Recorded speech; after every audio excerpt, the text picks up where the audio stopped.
Hey everybody, Mazzy616 here with another video. Now I know that we had originally decided to do a battle for this week, build a Magic the Gathering deck. Now the first thing you're going to want to decide is what style to play. Do you want to play the Death Swamp? Do you want to play the Island Control? The Green Smash? The White Get More Life Than You Know What to Do With? Or the red burn deck. Generally, I like to mix colors, and that's what this is. We're going to go into a bit of a tutorial on how to do this. So here first, you've got your creatures and spells. Like I said, this is a black-green deck, so my main monster is a Nixilis Unshackled. He's a legendary creature demon. This is my big guy. If I get him out, this is going to be a hard creature to take down. He's got flying, which makes him hard to get to. He's got trample, which means if you can block him, he can go over.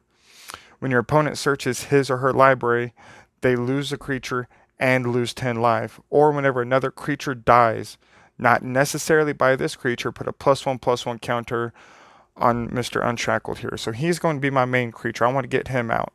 That's why he also costs 6 mana if you look up here. Converted mana cost is 6. You've got the 2 swamps and the 4. Alright, then you've got your other support creatures. These are more generally cheap creatures, easy to get out. Converted mana cost of 2, between 1 and 3 are generally considered cheap. Black's great, or vampires are great for lifelink, which is just amazing. This shows you that you can get a foil or a non-foil of anything anywhere. You can do it with lands, you can do it with creature spells, doesn't matter. You've got a human assassin, so as you can see, I've kind of got a build up my attack while retaining life, vampire, human thing going on. You can boost him up for less than his mana cost. You can do that each turn, things like that. So you want to have a general consensus for your deck. This is another way to gain life for black. Typhoid Wraps, Death Touch, these are great defense. You can go through and anytime somebody attacks, you block with your Typhoid Rat and that creature goes away. So I've got roughly, I want to say, regularly remember everything is statistics.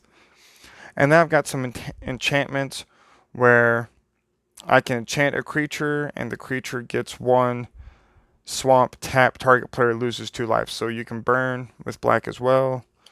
Enchanted creature has lifelink, +1/+1 token on the creature. Stab wound, it gets -2/-2. And then that player loses 2 life at the beginning of the upkeep of the enchanted creature's controller. And we'll explain more about the phases and everything in our next video if I don't actually put up a game. Mind Rot, you can discard the cards out of the hand, so the theology behind Magic the Gathering is you're a planeswalker and you're casting spells in an ethereal battle with your opponent. So that's why Mind Rot, it takes away 2 of your spells. You go through. So as you can see, I've got quite a bit of swamp creatures and everything. So if you take the 13 creatures I've probably got 10 spells. So you're looking at 23 out of 41 creature spells are going to be swamp. So that's why I have a few more swamp in my land that you'll see here in a little bit. Then with green, and another note, these are all from Magic the Gathering 2015. So you can tell by right there that M15 means that it was core set 2015. So all of these cards are going to be from the 2011 to 2015 time range. So you've got Garruk's Pack Leader. He's another one that gets things to your hand. He can bump up. Green is a great growth and a great mana gaining color. You've got Hexproof here, which is where, as you can read, it can't be the target of spells or abilities your opponents control. Naturalize, destroy target artifact or enchantment. That'll come into play here in a minute.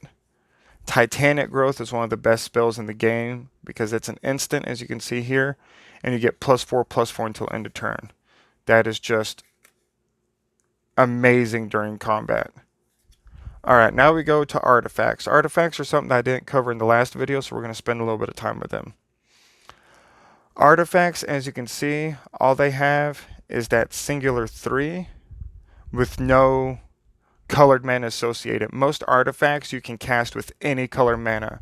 So for this deck, it's a swamp and a forest deck. I can use swamp or forests to cast this creature. And what makes these creatures useful is, one, generally artifacts have a fairly low cost. So as you can see, this is a 0/6 for only 3 mana. Now it's got Defender, which means it cannot attack, but your opponent, pretty much unless they have flying, for the first couple of turns once you summon this, they're not going to be able to get through. Alright.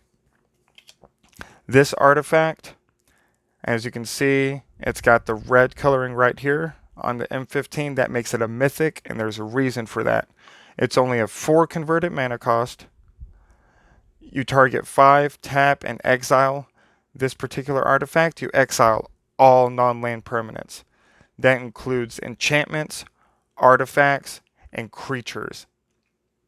So you exile everything but land cards. So this is great if your opponent just got out a really good creature. They can get it back from the grave. If they're playing a swamp deck, you can use this and you can remove it from the game, which makes it amazingly more difficult to get. Alright, you've got Profane Memento. Whenever a creature card is put into an opponent's graveyard from anywhere, you gain 1 life. Artifacts work great. Alright, as a quick little example, you've got Garruk's Pack Lead up here, and you had summoned Chariot of Victory last turn. So you've got 2 forests and a swamp down here. Move it up a little bit. Alright, cut that to here. We'll stack these. Alright, as a little example, alright, you've got Garruk's Pack Lead in your hand, which is right here. We're going to bring this up. So he's in your hand. It's your turn. I'll go ahead and summon in on him. Alright. So you've got him in your hand.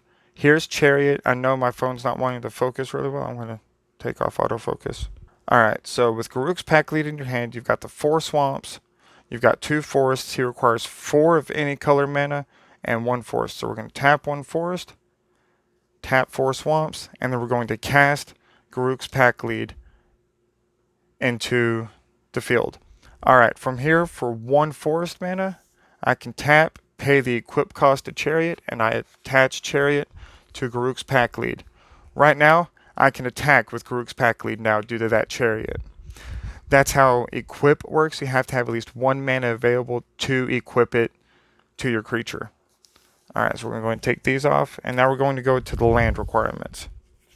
So when fleshing out the land for your deck, you're going to want to focus on what color do you have more of. In a single color deck, if you just have a solid red, solid blue, black, white, or green, then you're going to want to stick around the ratio of 20 lands to 40 creatures. The minimum amount of cards you can have in a deck is 60. You want to keep it close to 60 to increase your odds of drawing the cards you need and getting your good cards through faster.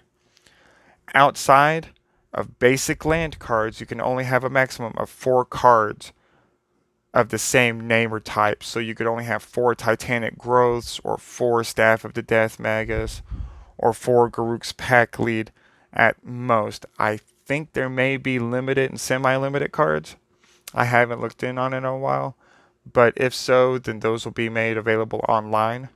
And you can look up, see if there's a limited or banned list. I know there's a banned list because Black Lotus is banned.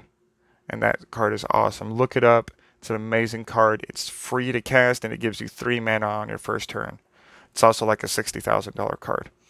Alright, so in my deck in particular, I have a lot more swamp than I do forest cards. So I've roughly got my lands. They are at 22 total lands. I've got 13 swamps. I've got 9 forests. Because I'm more than likely going to have swamp cards in my hand than I am forest, so I want to have a little extra swamp in my deck to be able to get those faster so that I can cast my spells sooner. But that's been it for the video today. Thank you guys so much for tuning in. If you haven't yet, please like, subscribe, and ring that notification bell so you'll always know when a new video goes out. And next week, I will either do uh, a true battle between me and myself, or I will just do a basic walk through the steps of your first couple of turns on a one-sided way so you can kind of see how to play so you can follow the battle more closely. Anyways, thank you guys so much for watching. I appreciate it all, and I look forward to seeing you guys next time. Bye.